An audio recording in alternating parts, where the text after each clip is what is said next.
थोड़ा दो तीन बात आपको कहना चाहता हूँ।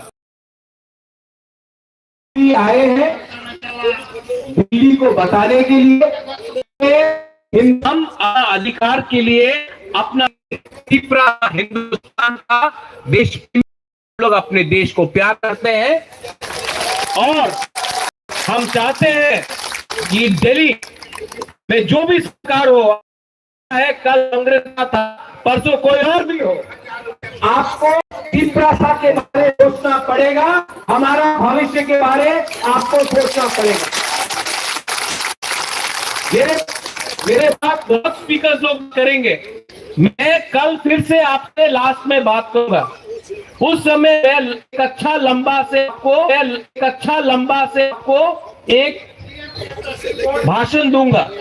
लेकिन आज सबसे पहले प्रोग्राम शुरू होने से पहले मैं सबको दो बात बोलना चाहता हूं कि तीसरा दफा मर जाएगा, लेकिन कॉम्प्रोमाइज अपने तीसरा साथ नहीं करेगा। आपसे तो इलेक्शन के